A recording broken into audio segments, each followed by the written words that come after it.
Good day everyone and welcome to Exile News, the weekly show that brings you all the important news and information on Path of Exile. And this week we don't have any news per se, but we have a lot of teasers that have been dropped. So let's get straight into it. Some of those are pretty damn big. So first up, you'll no longer need to click waypoints to activate them. This is really nice. Especially those times you just forget to click on the waypoint, that you have to go back there. It's really annoying.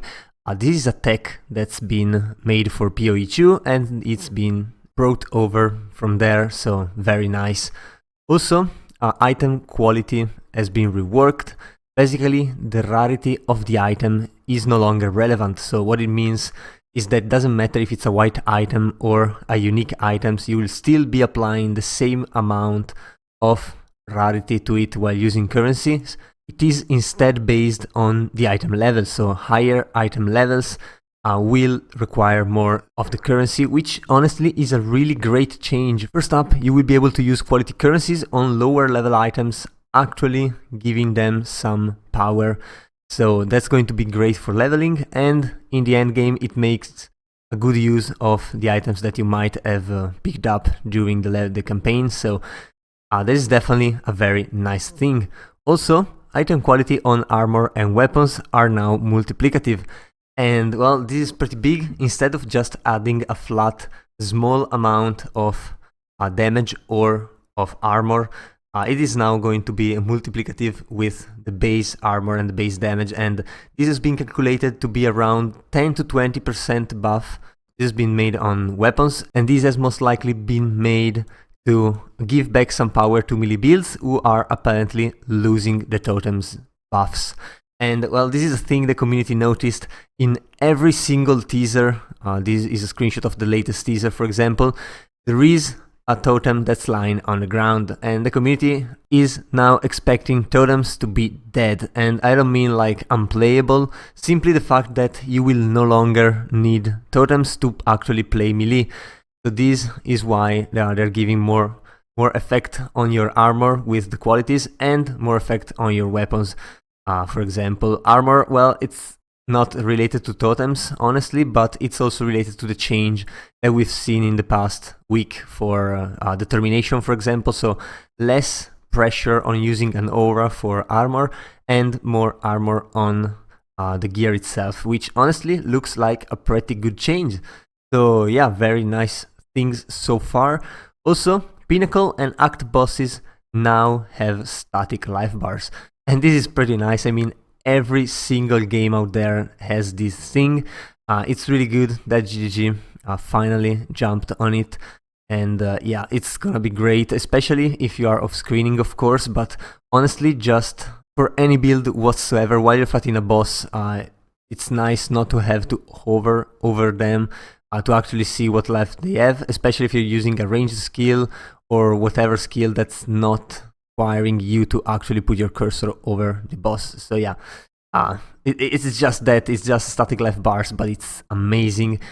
And another very big one is the pickup range has been increased, and this we knew it was coming because in one of the interviews it's been said by GGG that they wanted to do it. The only question was how much they would do it, because this is one of the changes that you cannot go back on. Like, you will not ever be able to lower the pickup range without having the community backlash on you so hard that it will feel like Calandra League or something. But still, you can see here, well, these red circles are not very indicative because they're centered on the character, but this is not the correct radius around it. So just by looking at it, I am estimating this is probably 0.1 range, and this looks like 0.5 or something. So yeah, the increase is pretty big, and it's going to feel weird, honestly. Like, the first times we're gonna pick up items, we are so used to the small range, and it's gonna be picked up at such a long range. It's gonna feel weird. But yeah, it's going to be amazing, especially on those loot explosions that just move your character a tiny bit here and there, and you miss all the other clicks. Yeah, this is frustrating. This change is huge. Another change, which we still have to see if it's good, it definitely is, but there is a new Blight oil. It's called Prismatic Oil. This comes from Blight Ravage maps only, and it will allow you to anoint new secret notables. I mean, this really depends on the notables, but I do expect some build-defining notables in there and some very interesting ones. So yeah, we'll see how that goes. Definitely very nice because it opens up some design space. Also, we are getting a 6th map device slot. I mean, I don't really use all of them at the moment, honestly, so it doesn't change much to me, but this is a big change for the community. Means more juicing, means, well, more useful for the scarabs, of course, but maybe different fragment types going in there. Also, having the 5th slot locked down or locked behind T17s is now a thing because, I mean, there's still an extra slot, so yeah, they can do that on the T17s, and yeah, we'll see if this change produces way too much juice on the league or not. It really depends on the mechanic, I guess. And here we come to one of the biggest changes lately. The Bandit quest rewards in Act 2 have changed again. This has only happened one time so far. It used to be a single charge per bandit that you would help back in the days. Then it was changed to what it is currently, and now they're doing it again. This is going to be huge. First up, Oak is going to give 40 flat life. This is actually really good. It's close to the 50 flat life that most builds take on the passive skill tree. It's a mastery. And yeah, 40 life. Of course, it's not going to be 50, otherwise it's going to be too strong, but 40 is still really strong. Definitely huge in hardcore and definitely good like anywhere. I mean, so early in the league, getting a 40 flat life is absolutely amazing.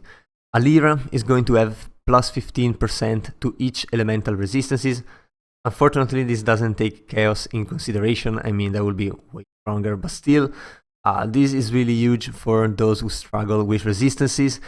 Maybe allowing you to drop Purity of Elements, or even if you have a very unique heavy build, this is definitely going to be good. Also, the Cratling looked a little bit scuffed at the beginning, but if you think about it, it's huge. It has 8% movement speed. Now, if you consider that move speed is basically only available, especially early on boots, yeah, 8% move speed is a lot, and on the skill tree, on the passive skill tree, you can find some 8% movement speed nodes, but they are all conditional, so this 8% here is amazing.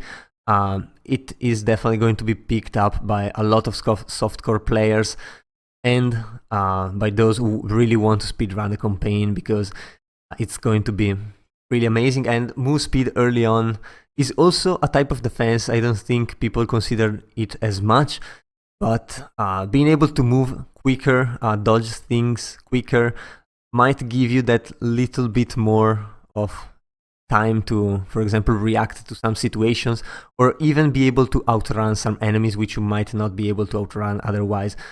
So yeah, this is really interesting because all 3 choices are worth being picked depending on your situation. And another huge change they did is that if you help Aramir, you can see here, you receive only 1 passive skill point. So the other bandit rewards are much more enticing now that they are not fighting against 2 skill points, but they're only fighting against 1 skill point. So it's going to be unlikely that someone take the skill point, at least early on. Maybe very late in the game they will respect, but early on, the 3 bandits are much more interesting than the single skill point. And I think this is a very, very nice change by GGG. All the bandit rewards are interesting, the skill points still have a place in the higher levels, and you might be wondering, where has the second skill point gone? Are we being nerfed again? Well, the answer is no, and that is because this skill point has been moved to the quest through Sacred Ground, which is the one that has you go in the crypt, getting the golden hand, which normally you might be wanting to run for the respect point. Now it's gonna give the extra skill point as well. So yeah, this is definitely a good change. I'm really happy about this, and yeah, all these teasers have been incredible, so we're just waiting on the totem changes now. Basically, if they're not gonna do it, the community is gonna go crazy with all the teasers that have dropped. So yeah, get really ready, because this Thursday we're getting the full live stream. So yeah, it's gonna be amazing. There's gonna be, of course, Twitch drops, so be sure to be there and be able to get those. But honestly, the changes are the most important part, so really hyped for this. We'll see how that goes. And yeah, I guess that was all for this week. So if you enjoyed the video, leave a like and a comment down below. Also, if you want to remain updated every week, you should subscribe to my channel. That was all. I've been your host Giorgio, and I'll see you guys the next time.